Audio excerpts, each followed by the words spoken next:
कि मीराबाई का जब ब्याह हुआ तो पहले तो मेड़ता में भीड़ लगती थी मीराबाई को देखने की, और भीड़ किनकी लगती थी? संतों की भीड़ लगती थी। जिन संतों को देखने के लिए दुनिया जाती है वे संतजन मीराबाई को देखने आते थे। तो जब मीराबाई का विवाह हो गया तो मेवाड़ में भीड़ होने लगी। तो एक दिन कुंवर भोजराज जिनसे विवाह हुआ वो खिड़की पे खड़े खड़े नीचे देख रहे थे राजभवन की। तो देखा इतनी असंख्य भीड़ संतों की लगी है और सब टकटकी लगा करके देख रहे। बोले हमें पता चली मीराबाई का कमरा यही है, वो इसी खिड़की से देखती हैं कभी कभी।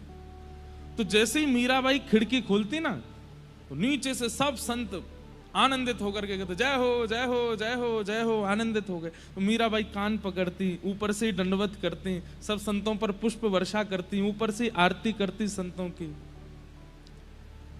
तो कुंवर भोजराज सोचते कि पता नहीं चलता है कि मीरा इनकी पूजा करती है कि ये मीरा की पूजा करते हैं। एक दिन भोजराज गए और संतों से जाकर के ऐसे ही बीच में बैठ करके पूछने लगे। तो संतों का उत्तर सुनकर के राजकुमार के नेत्र सजल हो गए। संत क्या बोले? बोले 10-10, 15-15, 20-20 साल तक भजन करने पर भी ठाकुर जी का ध्यान चित्त में नहीं आता। वो ठाकुर जी का ध्यान केवल मीराबाई को एक बार देखने मात्र से आ जाता है। 20-20 साल तक साधना करने पर भी जो ठाकुर जी का स्मरण चित्त में नहीं आता।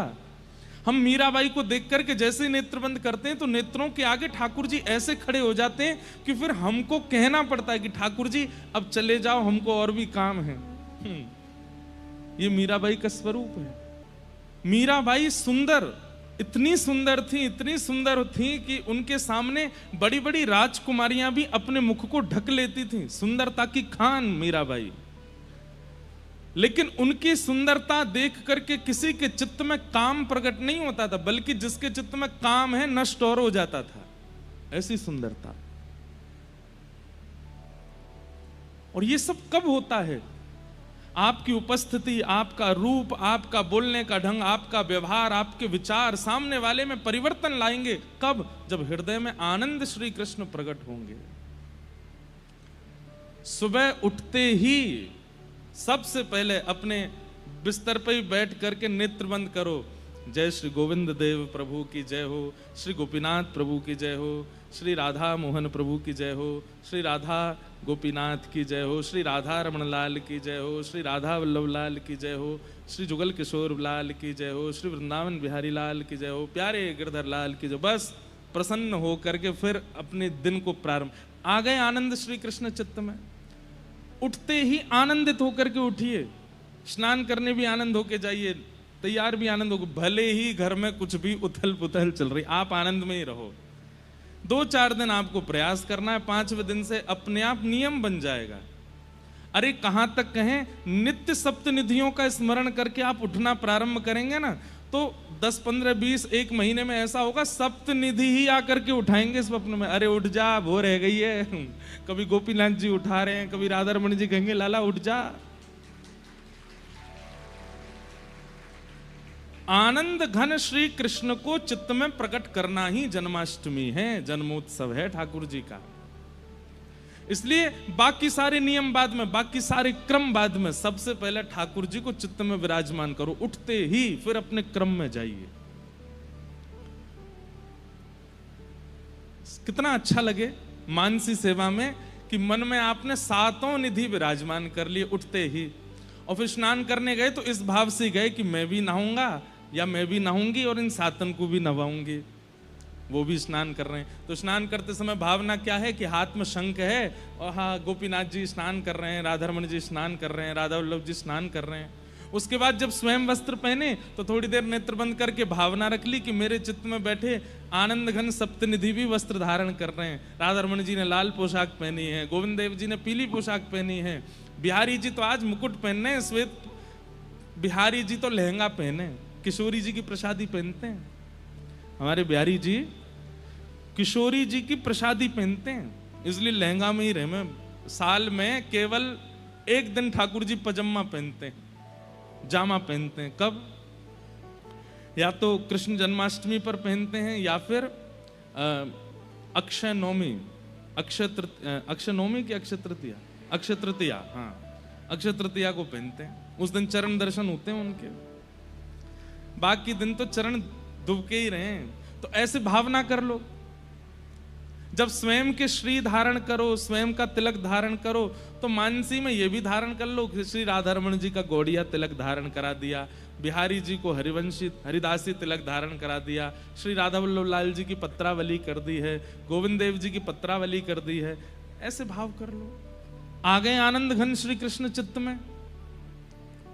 फिर डोलवे जा रहे हो, अपने काम पे जा रहे हो, तो भावना ये रख लो कि बाल भोग पा करके सातों निधि भी गैया चरावे जा रहे हैं, ये भी अपने ग्वाल बालन के संग डोल रहे हैं। फिर मध्याह्न दोपहर का लंच करो, भोजन राजभोग करो, उस समय फिर ध्यान कर लो कि वे सब भी वन में बैठे हैं, मधुमंगल श्री दामा घेर करके बैठे हैं और बीच में बैठ के ठाकुर जी प्रेम से भोग कर रहे हैं। शाम को घर लौट के आओ तो उस समय भावना कर लो कि ठाकुर जी भी गैया हाँकते भये अपने कंधा पे लाठी धर के दोनों हाथ पधरा करके लौट के आ रहे हैं घर पे। कितना सुंदर भाव बन जाए ऐसी स्थिति। अब जब सोने जाओ तो फिर वहां पे भी ये भाव रख लो, नैनों में नींद भर आई लालन के, नैनों में नींद भर आई। पहले ये पद गा करके हृदय में विराजमान ठाकुर जी को पढ़ा दो और फिर स्वयं भी पढ़ जाओ, कितना सुंदर हो। इससे बढ़िया मानसी सेवा और क्या हो सकती है। और आप ऐसे विराजमान करने लगे ठाकुर जी को चित्त में और अपनी क्रिया में उनकी क्रिया समझने लगे, आपके चित्त में आनंद घन प्रकट हो जाएंगे। और वही जन्माष्टमी जो साल में एक बार होती है वो हर दिन होने लगेगी। फिर बिना क्रीम के ही ग्लो करेगा ये चेहरा, बिना किसी भी क्या बोलते हैं उसको प्रकार के व्यंजन करने से, बहुविधान करने से आकर्षण आ जाएगा चेहरे में। आपकी इच्छा नहीं होगी कि ग्लो आवे, आकर्षण आवे, लोग अपने आप आकर्षित होंगे। और आकर्षित भी काम से नहीं, क्रोध से नहीं, लोभ से नहीं, भक्ति से होंगे। इसलिए केवल दीक्षा लेना, केवल शरणागति लेना, केवल माला हाथ में अपने कल्याण के लिए नहीं है। ये चित्त में ठाकुर जी को धारण कर करके स्वयं भी प्रसन्न रहिए और जिन जिन से भी मिलो उनको भी वो आपसे कहने लग जाएं कि आपको देख करके बड़ी पॉजिटिव वाइब्स आती है, हमको आपको देख के बड़ी सकारात्मकता अनुभव होती है। बस समझ जाओ कि हाँ, मैं नहीं दिख रहा हूं इनको, लाल जी दिख रहे हैं भीतर बैठे हुए, वही आकर्षण कर रहे हैं। ये सब भावना आचार्य चरणों की रही है, ये सब भावना पूर्व भक्तों की रही है। इसलिए उनकी हर दिन जन्माष्टमी थी, लेकिन हमारी एक ही होती है साल में, और कथा सुनने वालों की हफ्ता में एक होती है। पर हर दिन कृष्ण को प्रकट करो चित्त में, हर दिन निकलिए, हर दिन जन्माष्टमी की तरह उत्साह में रहिए। आप लोग जब हम कोई पद गाते हैं इतना नाचते हैं, इतना आनंद लेते हैं, जैसा आनंद यहां हो रहा है वैसा आनंद पूरे जीवन में हो जाए, तब मानिए कि अब भक्ति के पथ पर हैं हम। प्रहलाद जी की भक्ति, प्रहलाद जी के संकीर्तन में सब आके कीर्तन करने लगे, सबके चित्त में भक्ति प्रकट होने लगी, लेकिन हिरण्यकश्यप पर उसका कोई प्रभाव नहीं पड़ा। मैंने कहा नाना जी क्यों नहीं पड़ा? और मैं नाना जी बोलते बड़ी सहज भाषा में, बोले भैया स्विच ते करंट निकले तो जितने बल्ब ठीक होंगे वो जल जाएंगे, जो फ्यूज होगा वहां में कितनों करंट डालो वो जलेगा ही ना। समझ में आई बात? अगर बल्ब फ्यूज है, कितना भी करंट दे दो उसको, वो जलेगा नहीं, जल सकता। करंट आने पर बल्ब जल रहा है, इसका मतलब वो भीतर से फ्यूज नहीं है। ऐसे ही प्रहलाद जी जब कीर्तन करते तो राक्षस भी कीर्तन करने लगता है, लेकिन हिरण्यकश्यप नहीं करता था। क्यों? फ्यूज था। तो मैंने कहा नाना जी फ्यूज क्या है? बोले वैष्णव अपराध, भक्त अपराध जो कर देता है वो फ्यूज हो जाता है। फिर उसको कितना भी सत्संग सुनाओ, उसको कितनी भी कथा सुनाओ, उसको कितने भी संतों के दर्शन कराओ, उसका बल्ब जलता ही नहीं है। क्यों? फ्यूज पड़ा है। इसलिए किसी चिकित्सक कौन है? गुरुदेव के पास जाकर के उसको अपने फ्यूज ठीक करवाने चाहिए, तभी करंट असर डालेगा। और इसमें दूसरी बात क्या है, आप नाम जप करते हैं, आप उर्दपुंड लगाते हैं, आप कथा सुनते हैं, लेकिन आप जब अन्य सभा में जाते हैं तो आपकी उपस्थिति से सामने वाले पर भक्ति का कोई प्रभाव नहीं होता, तो इसका मतलब आपके करंट में कमी है। ये भक्ति का पथ है। हम तो कह रहे हैं यहां से घर भी कूदते कूदते ही जाया करो जय राधे राधे, ऐसे ही जाया करो कूदते कूदते, बस में, रिक्शा में, मेट्रो में। मेट्रो वाले कहेंगे भाई कहाँ के वृंदावन के बंदर आ गए दिल्ली में एक बात और,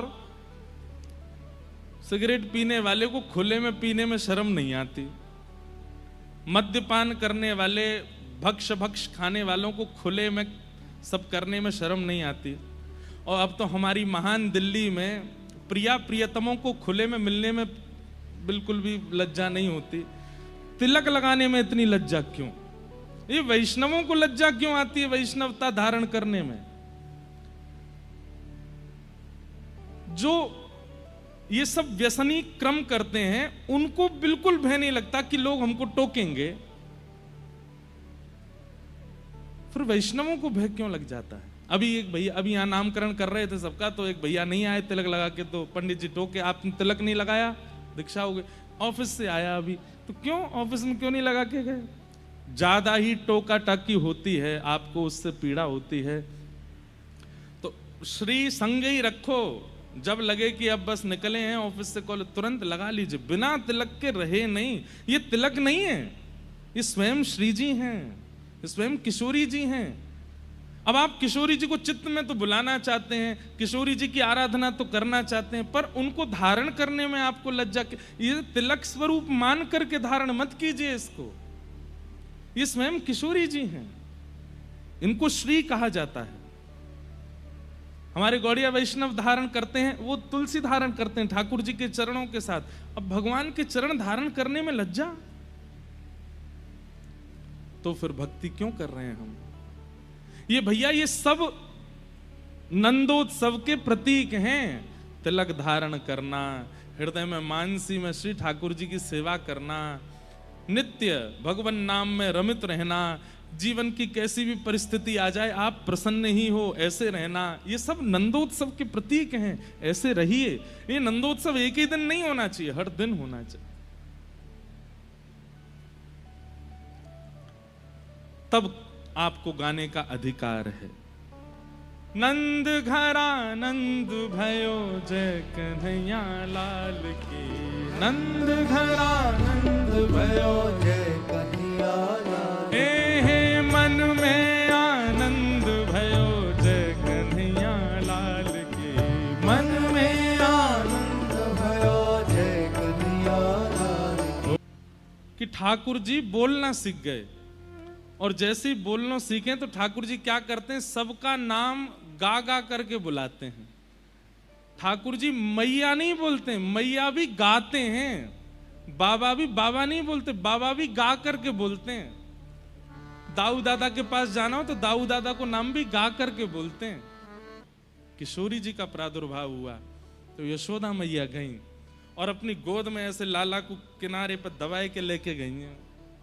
ठाकुर जी अपने जन्म के समय टीके में जो वस्त्र आए थे वही पहन के गए, पीली बगलबंदी, पीली धोती, गले में बगनखा, कानन में कुंडल, बढ़िया सुंदर तिलक।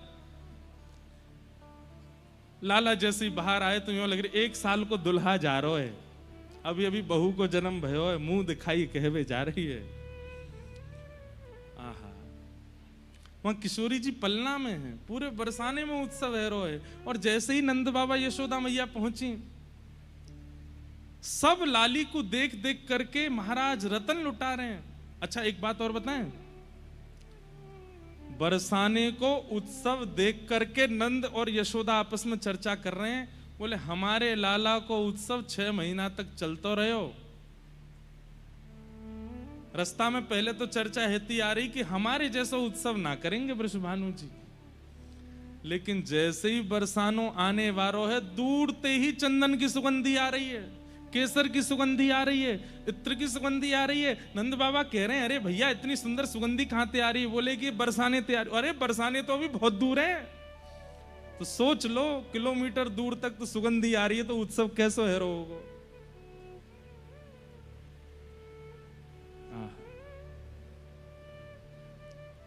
जैसे ही पहुंचे हैं महाराज, केसर कींच केवल पृथ्वी पर नहीं है, इतनी केसर के दधी काने किए हैं बरसाने में कि आकाश में जो बादल हैं वहां तक छींटे पहुंचे हैं। बादल भी केसरी रंग के है गए हैं बरसाने में। देख करके नंद बाबा आश्चर्यचकित है गए। ऐसा उत्सव कभी सुना नहीं, कभी देखा नहीं। नंद बाबा यशोदा मैया तो बोले, हमारो उत्सव तो कछु ना भय हो जैसो इनको हैरो है। लाली के प्रकट को यशोदा मैया ने जैसे ही लाली निहारी हैं पलना में, जितने रत्न लेके आई, जितने स्वर्ण चांदी आदि सब लेकर के आई लाली को देवे के काजे, वो सब तो फीके लगन लगे। सब सखियां लाला के दें, लो मैया अर्पण कर दो। अरे रहन दे, ये या के लायक ना है, अरे या की उपमा के आगे फीके हैं, इनको किनारे कर दे, ये सब या के योग्य हैं ही नहीं। जबकि यशोदा मैया कोई सामान्य रत्न लेकर के नहीं आई हैं, लेकिन किशोरी जी की मुखाकृति के आगे सब फीके लगन लगे। यशोदा मैया बोली, मुंह पे तो कुछ है ही ना कि मैं लाली को दे सकूं। तभी दृष्टि पड़ी, और दृष्टि ना पड़ी होगी तो बगल में बैठे लाला नोच गए होंगे, मुंह तो देख लो, मैं तो रत्न हूं। यशोदा मैया की दृष्टि पड़ी, हम भाई जी है मेरे हृदय को रत्न। तो लाला लेकर के किशोरी जी पे 8 बार वार करके लाला ही अर्पित कर दिए किशोरी जी के चरणन में। बोले जे ही है इनको।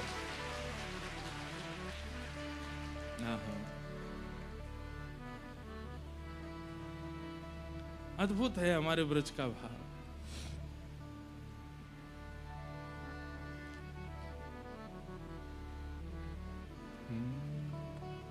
कोई और प्रशंसा करे उसकी अब कामना नहीं है, खुद ही खुश हो रहे हैं अपने आप ही। बाह उठाए कारी धौरी बछिया निकट बुलावे, बछियान को बुला रहे हैं अपने पास, और फिर बछियान के कंधा पे हाथ धर के बैठे हैं। थोड़ी देर बाद मन में आ रही है कि मैं नंद बाबा को दिखाऊं कि बाबा देखो मैं भी बछियान ने पकड़ लूं, मैं भी चरा लूं। अब मुंह को चरावे दो। 1 साल के ठाकुर जी की इच्छा अभी से प्रकट हो गई, वो बछिया चरानी है, गैया चरानी है। कब हुक बाबा नंद पुकारे, कब हुक घर में आवे। जैसे एक बालक होता है ना, वो कुछ क्रिया करने के बाद अपनी माँ को ढूंढता है, पिता को ढूंढता है, और जिस कमरे में वो हैं वहां झांक करके देखेगा और बुलाएगा, और जब आएंगे तो फिर उनका हाथ पकड़ के ले दिखाता है, देखो मैंने ये किया। ऐसे ही ठाकुर जी गैया बछियान के कंधा पे हाथ धर के बैठे, ये दिखाना चाह रहे हैं नंद बाबा को, लेकिन बाबा नहीं दिखते तो वापस आके बैठ जाते हैं। थोड़ी देर बाद ठाकुर जी को मन भयो, ये बछियां आई हैं, इनको कुछ खवा दूं, तो माखन तनक आपने कर ले। अपने कर में माखन लेके सीधे नहीं पवा रहे, तो कहा कर रहे हैं, तनक बदन में नवावे, अपने बदन पे लगा रहे हैं। और फिर उसको छोटी छोटी बच्चियां जीभ निकाल के चाट रही हैं। सो गिलगिली है रही है, ठाकुर जी को हंसी आ रही है तो गिर रहे हैं। और फिर प्रतिबिंब में खुद को देखते हैं, तो आज बछियान को लेके गए हैं प्रतिबिंब के पास। कब हुक चेत प्रतिबिंब खंब में, आहा, अपने संग गैयान को लेके प्रतिबिंब में देख रहे हैं। क्यों? क्योंकि प्रतिबिंब में जो स्वरूप है, ये निकुंज लीला में श्री जी हैं, प्रतिबिंब में कोई और नहीं, किशोरी जी हैं। ठाकुर जी किशोरी जी इनको दिखावे लाए, देखो मेरी नई नई गैया। और प्रतिबिंब में दिखने वाले अपने स्वरूप को लौनी लिए खवावें, उनको भी मक्खन खवा रहे हैं। दूर दिखत जसुमती है लीला, हर्षानंद बढ़ावे, सूरदास के बाल चरित नित नित ही देखत भावे। सूरदास जी के ऊपर एक बहुत बड़ी कृपा थी ठाकुर जी की। बंधुओं एक बात सुनिएगा हमारी, सूरदास जी के प्रकट नेत्र नहीं थे, पर सूरदास जी ने जिस दिन श्रीमद् वल्लभाचार्य जी की शरणागति ग्रहण की, दीक्षा प्राप्त होते ही सूरदास जी को ठाकुर जी का बाल लीला दिखनी प्रारंभ हो गई। दीक्षा का मूल रूप क्या है?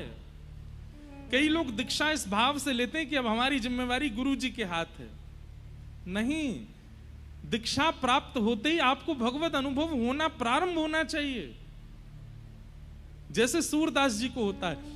सूरदास जी को ऐसी ऐसी लीलाएं दिखती हैं जो कहीं लिखी नहीं हैं, लेकिन वो लीलाएं सत्य हैं, ठाकुर जी ने वो की हैं।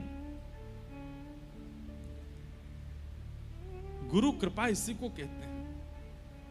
सूरदास जी को बाल स्वरूप का दर्शन हो रहा है, मधुर गोपाल जी के दर्शन हो रहे हैं, ऐसे लाला अपनी लीला कर रहे हैं।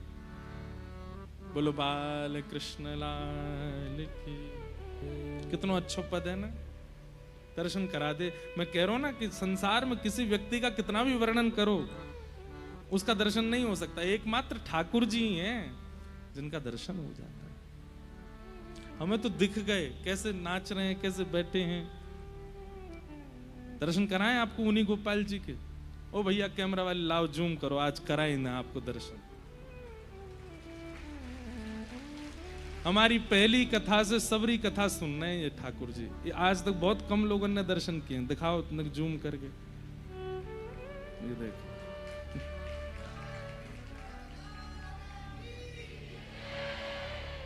कैसे नीले से ठाकुर जी, ये यशोदा के लाला। अच्छा, आप लोग चाहे उबासी लो, आप लोग चाहे फोन पे बात करो, चाहे सुनो मत सुनो, पर ये ऐसे मुस्कुरा के सुनते रहते हैं पूरी कथा, ऐसे सुनते रहते हैं। आज हमने पहली बार दर्शन कराए इनके कथा में, हर कथा में विराजते।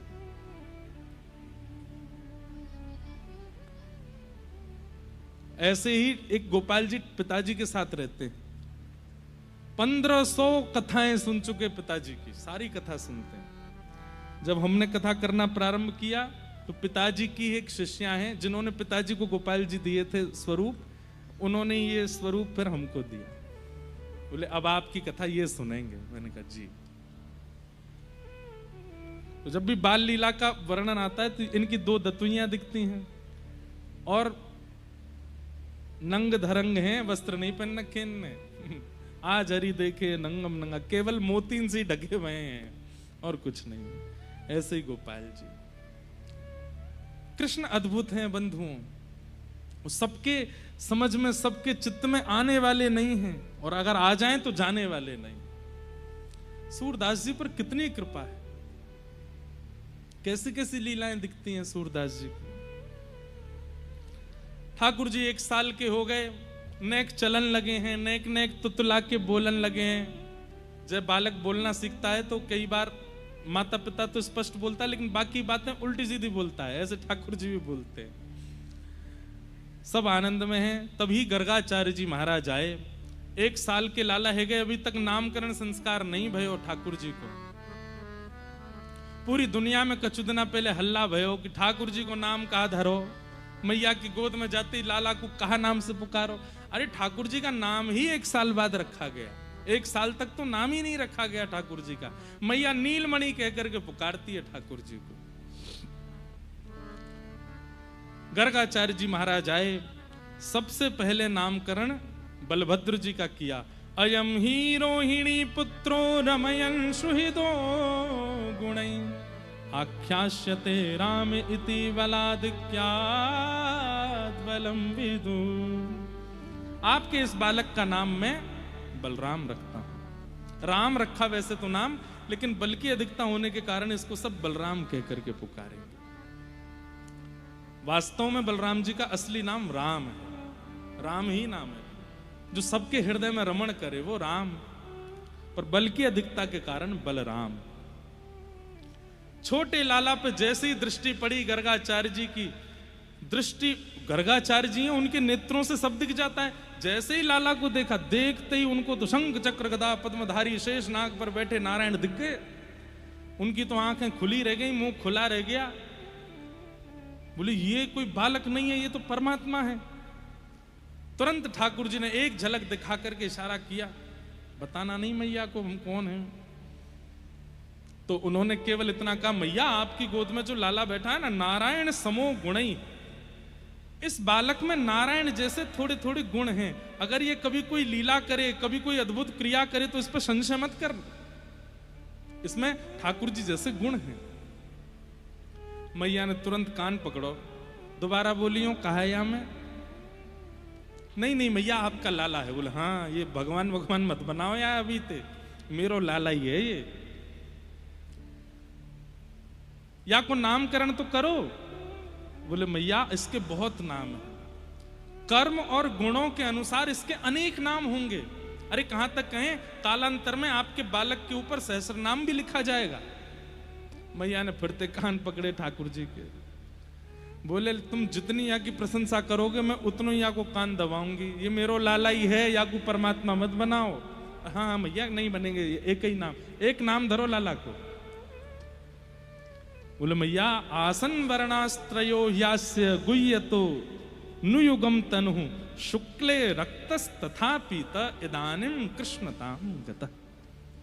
आपका ये बालक कभी श्वेत वर्ण का था, कभी पीत वर्ण का था, कभी रक्त वर्ण का था। श्वेत वर्ण कौन है? भगवान का हंसा अवतार। पीत वर्ण के कौन है?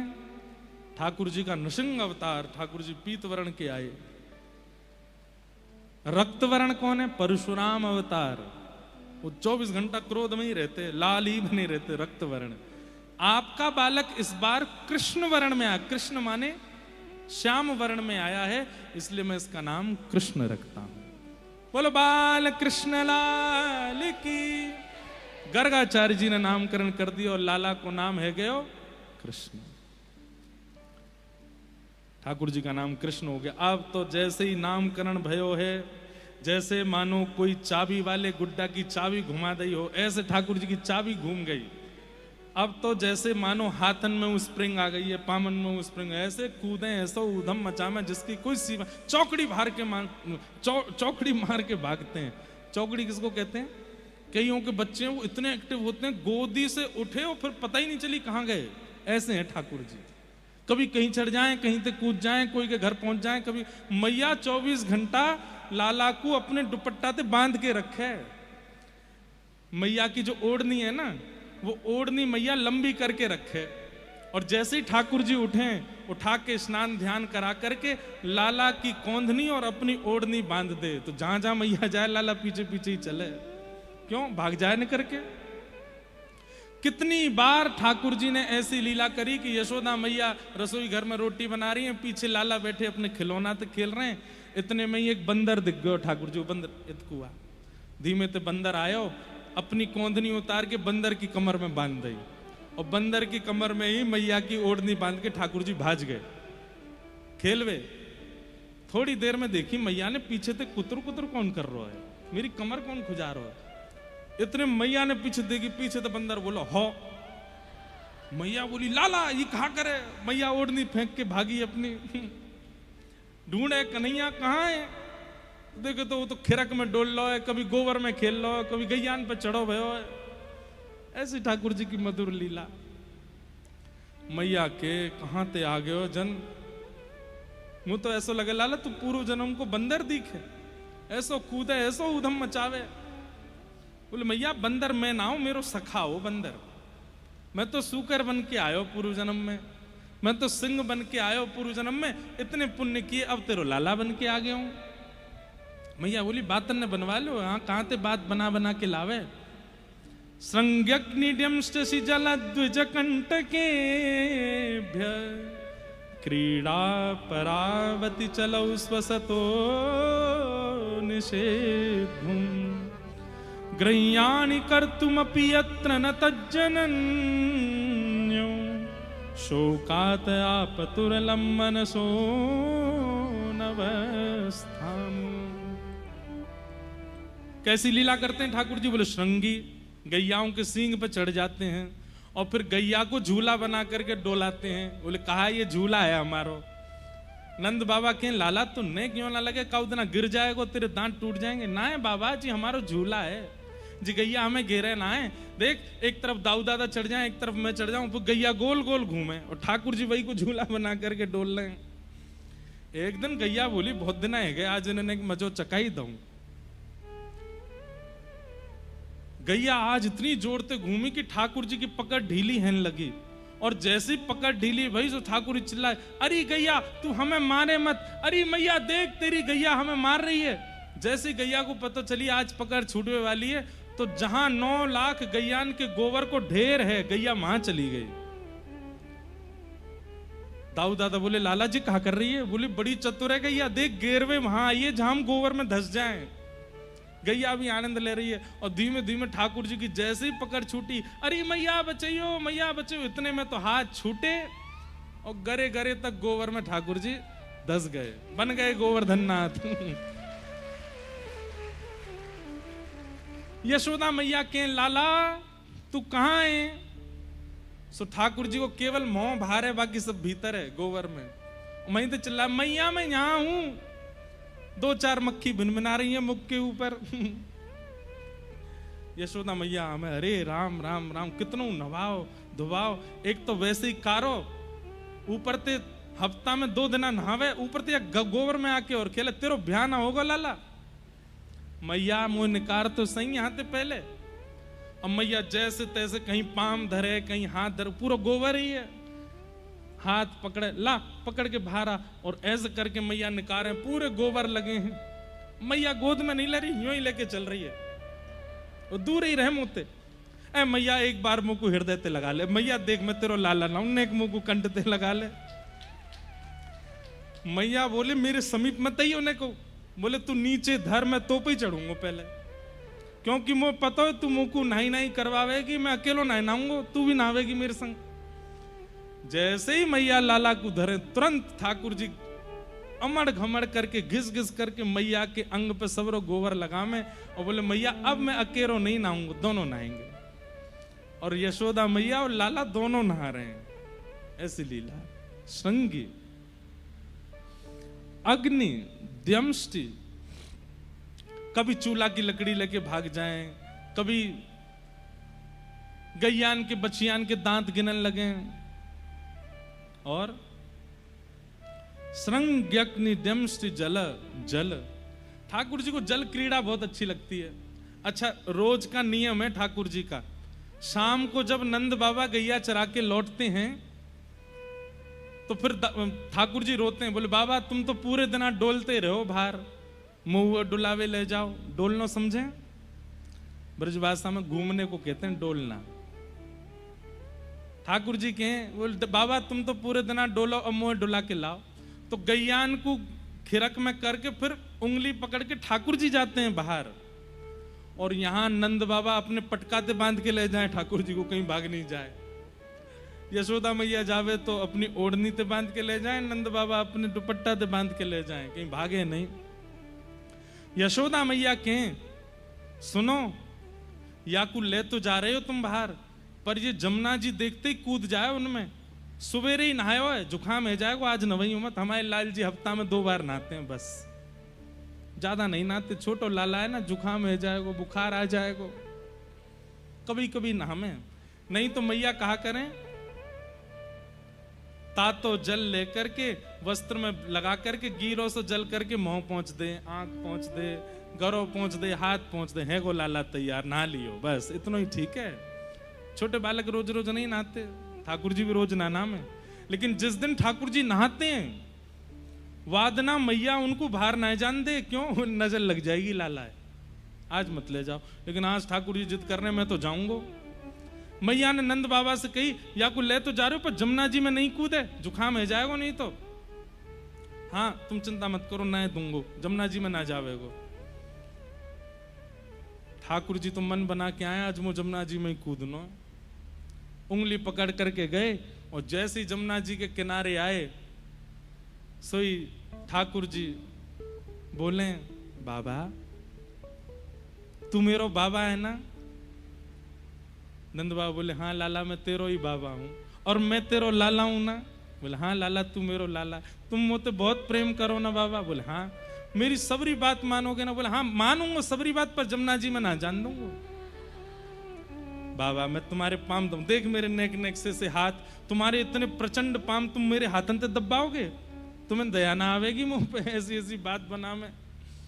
नंद बाबा बोले देख लाला तू उधम मत कर, चल ऊपर बैठ जा गोदी में, ये सब मत कर। बाबा मैं तेरे पाम पर हूं, मैं बस पाम गिरे करके आ जाऊंगा, बस पामन ते न घूम आऊं जमुना जी में। जब इतनी बात कहे में तो यशोदा मैया तो कठोर है जाए, नंद बाबा तो बड़े बेचारे, अच्छा लाला पाम गिरे करियो बस। बोले हाँ बाबा पाम गिरे करूंगा। ठाकुर जी पाम गीरे करवे जामे जमुना जी में, और गीरे करते करते घुटने तक। वाके बाद पर बाबा के ए लाला देख देख देख भीतर मत जाओ ना बाबा, भीतर ना जा रहा हूं, बस यहीं तक घूम रहा हूं। और फिर अचानक से ऐसा कचू करें कि बाबा को हाथ छूटे और तुरंत पूरे लेट जाएं जमुना जी में, गिरे जाएं ऊपर से नीचे तक। पूरे गिरे हेवे के बाद नेक भीतर जाके चिल्लाने लगे। अब ठाकुर जी को पता तो चल गई है मैं गीलो तो है गया हूं। तो बाबा तो कहें बाबा अब गीलो तो है गया हूं तो 2-4 डुबकी लगाने दो मुझे। लाला तू बहुत उद्यमी, आज तेरी मैया ते तेरी शिकायत करूंगा, तू नहा ले। 2-4 डुबकी लगाने के बाद ठाकुर जी को याद आई अब यशोदा मैया नहीं छोड़ेगी मुझे।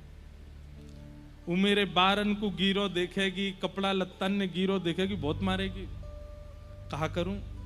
सुनने के भीतर जाके ठाकुर जी ऐसा नाटक करने लगे कि जैसे मानो डूब रहे। अरे बाबा बचाइयो, मैं तो डूब रहा हूं, कोई मछली पकड़ के ले जा रही है। तुरंत नंद बाबा ला ला ला हाथ पकड़, मेरा हाथ पकड़। जैसे ही नंद बाबा ने हाथ दिए, सब पकड़ के नंद बाबा को गिर दिए भीतर। नंद बाबा को गिरे गए। क्यों?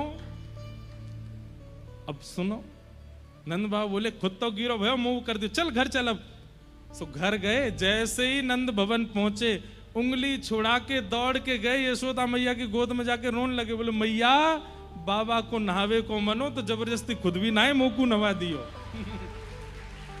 देख खुद भी गीले गीले आ रहे। यशोदा मैया बोली हैं ये तुम तो ही सीखो सबरे उधमन ने। अरे यशोदा तेरी सौंख आके कहूं जी जी यहाँ की करतूतन ने कैसे बताऊं मैं तो। धीमे धीमे यशोदा मैया की गोद ते नंद बाबा को देखें और नंद बाबा को दया आ जाए कि अब कहां शिकायत करूं या की मैं, ऐसा उद्यमी है। श्री के लौटा की प्यारे, क्या बात है वंशी वारे। आज आप सबको सरप्राइज देने के लिए गिरधर लाल जी पधारे हैं। सब लोग बैठ जाओ। हम अभी 5 मिनट में गोवर्धन पूजा तक की कथा कह करके और फिर लाल जी की आरती करके फिर कल विशेष रूप से गोवर्धन पूजा की कथा कहेंगे। आप सब लोग विराज के आरती दर्शन करके ही यहां से प्रस्थान कीजिएगा। इस प्रकार ठाकुर जी की बाल लीलाएं होती रहीं। कुछ समय बाद सब ब्रजवासी ठाकुर जी के साथ वृंदावन को प्रस्थान कर गए। वृंदावन जाकर के अनेक लीलाएं ठाकुर जी ने की। आप सब लोग लाल जी का दर्शन ये जो स्क्रीन लगी है इन पे ही कर लीजिए। अभी 5-10 मिनट बस गोवर्धन लीला तक की कथा हम कह दें और उसके बाद आप सब दर्शन करके प्रस्थान करिएगा। वृंदावन में जाकर के अनेक लीलाएं ठाकुर जी की हुई। कालिया नाग का ठाकुर जी ने यमुना जी से प्रस्थान करवाया। वेणु गीत का प्रसंग आया। मथुरा की गोपियों पर ठाकुर जी ने अनुग्रह किया। एक दिन ठाकुर जी गैया चरा करके लौटे। पूरे ब्रजमंडल में 56 भोग बन रहे थे। लाला ने यशोदा मैया से जाके पूछी मैया जी 56 भोग कौन के काजे बनने हैं? तब नंद बाबा ने उत्तर देते हुए कहा लाला हम सब ब्रजवासीन के और किसानन के इष्ट हैं इंद्र। उनकी पूजा करें तो उनकी प्रसन्नता से हमारी खेती बाड़ी बढ़िया चले। हमारे इंद्र की पूजा के काज 56 भोग बना रहे हैं। ठाकुर जी ने सब ब्रजवासीन से निवेदन करी कि भैया इंद्र की पूजा करो, वासे बढ़िया तो इन इंद्र आदि देवतान के अधिपति की पूजा करो। और वे अधिपति हमारे ब्रज में श्री गिरिराज जी के रूप में विराज रहे हैं। एक देवी एक देवता की पूजा करोगे तो फिर एक ही कामना पूरी होगी, पर समस्त देवी देवतान के देव की पूजा करोगे तो सब कामना पूरी हो जाएंगी। इसलिए पूजिए गिरिराज राज, श्री गिरिराज जी की पूजा करो। ब्रजवासी ने कही लाला तेरी बात मान करके अगर हमने इंद्र की पूजा बंद करी और इंद्र नाराज है तो? ठाकुर जी बोले गिरिराज बाबा रक्षा करेंगे सबन की, चलो। और सब श्री गोवर्धन पूजा के लिए गए। गिरिराज जी में जाके 56 भोग पधराए। सबन ने परिक्रमा करी, मानसी गंगा से स्नान करायो और चतुर्भुज रूपधारी श्री गोवर्धननाथ प्रकट है करके ब्रजवासीन की सेवा स्वीकार कर रहे हैं। बोलो गिरिराज महाराज की जय। 56 भोग लगाए हैं सब ब्रजवासीन ने। आहा श्री गिरिराज जी दर्शन करके, लाओ ब्रजवासियों भोग, लाओ ब्रजवासियों भोग, लाओ ब्रजवासियों भोग, भोग अनोसर करो भैया।